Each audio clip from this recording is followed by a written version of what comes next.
আমরা যখন সঞ্চয় পথ করছি তখন আমি আমি তোমাদের কিন্তু বলছি যে সঞ্চার পথ বলতে একটা সমীকরণকে বোঝায়, সঞ্চয় পথের সমীকরণ। তো সঞ্চয় পথের সমীকরণ বলতে শুধু সরলরেখাকে বোঝায় না বা বৃত্তের সমীকরণ না। সঞ্চার পথের সমীকরণ বলতে তোমার বৃত্ত হতে পারে, পরাবৃত্ত হতে পারে, উপবৃত্ত হতে পারে, অধিবৃত্ত হতে পারে। তো এই যে আমার একটা সমীকরণ দেওয়া আছে, এটা হচ্ছে এক প্রকার সমীকরণ। কিন্তু এটা কিসের সমীকরণ এটা কিন্তু স্পেসিফিক ভাবে আমরা কিন্তু বুঝতে পারতেছি না। তো এই সমীকরণটার উপর যখন আমরা জেড এর মানটা বসাবো এবং এটার উপর যখন আমরা কাজটা করব, দিন শেষে আমরা একটা সমীকরণ পাবো। ওই সমীকরণ থেকে আমরা নির্ণয় করতে পারবো যে এটা কার, বৃত্ত, উপবৃত্ত, বৃত্ত, অধিবৃত্ত নাকি পরাবৃত্ত নাকি সরলরেখা। বুঝতে পারছো? তাহলে আমরা কি করব, জেড এর মান বসাই। জেড এর মান কত? X plus i y plus 6, তাই না? এত কথা কেন? দুপুরে কি খাইছো? হাওয়া? হাওয়া খেলে এত তেজ থাকে? হতে পারে, এটা সত্য।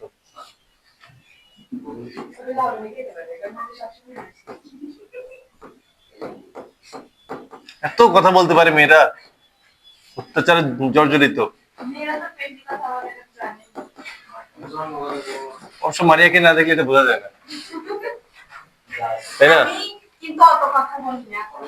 এখন দেখো, অত কথা না বললে এখন কথা বলতে হবে। মনে করো x plus i y minus plus plus 6×12x minus 36, এটা বুঝলা? প্লাস 36 ও ঠিক আছে, তাই না? এখন এক্স স্কোয়ার মাইনাস ভাই 40 কোণে গেল 39, ওই যে মাইনাস প্লাস করে কাটাকাটি হচ্ছে না, ওই যে ওই 3 নম্বর লাইনে দেখেন ওই যে 400 মাইনাস 40 এটা নিয়ে ওখানে 40 চলে গেল। এই যে 40টা মাইনাস এখানে। হ্যাঁ এটা তো বলছি তোমরা তো মস্ত বার বন্দী হয়ে গেছো।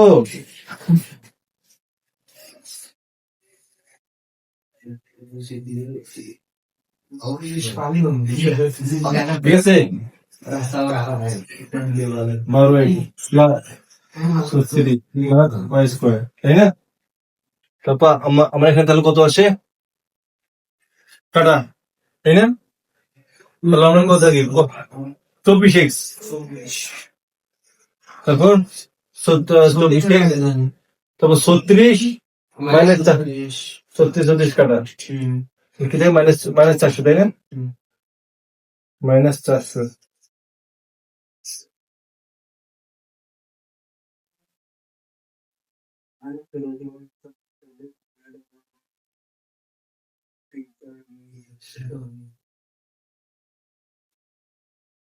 বুঝতেছো? ভাই এই যে এমন বিষয় বুঝিনি? 40টা কি রুটের সাথে নাকি এমন রুটের সাথে -40। এখন আমরা কি করব? এখন আমরা 4 দ্বারা ভাগ করব। কত দ্বারা ভাগ করা যায়? 8। হ্যাঁ, 8 দ্বারা ভাগ করা যায়। 8 দ্বারা ভাগ করলে কত? 320 50 ইকুয়াল -5।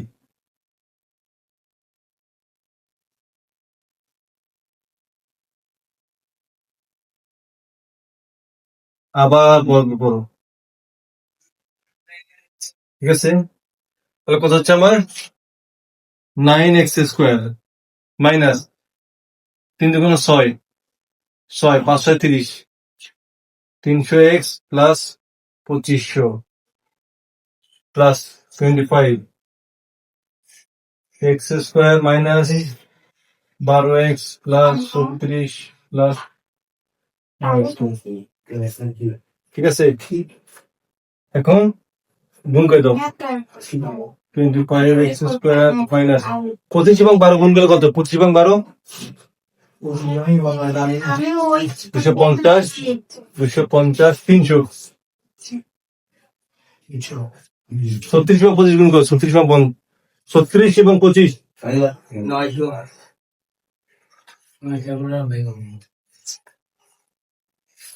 আর এগুলোকে এই পাশে আনো, -9x square plus 300x minus 25 0 0।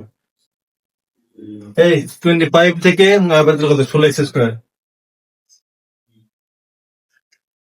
তারপর কাটা, তারপর কি আছে 25 আর 9 কত প্লাস 16 ওয়াই স্কোয়ার, তাই না? আর 900 আর 25 থেকে 900 বাদ দিলে কত? 1600। 1600, তাই না? মাইনাস 1600, ঠিক আছে? আচ্ছা ভাই, না 16 স্কয়ার হইছে না? কোথায় 16? ওই 16 স্কয়ার হইছে। হ্যাঁ, 25 ওয়াই স্কোয়ার আর দেখেন ওটা 9x স্কয়ার। বাহ, দারুন তো।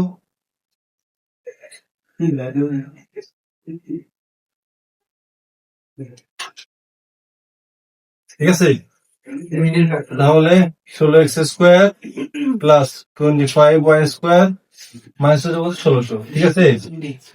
এখন 1600 দ্বারা প্রত্যেকে ভাগ করো, তাহলে কি হচ্ছে 16x স্কোয়ার ভাগ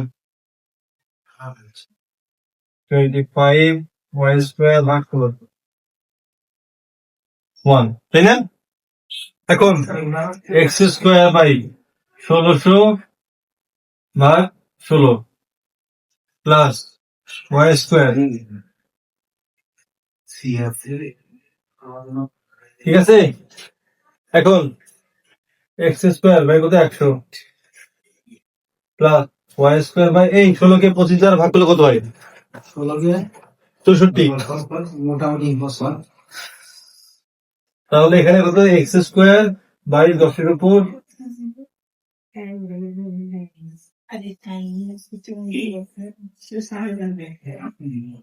এই যে। এখন এটা কিসের সমীকরণ?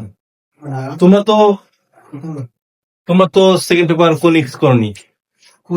X square plus y square plus y square plus b square equal যদি 1 হয়, 1 হলে এটি কাকে নির্দেশ করে? এটি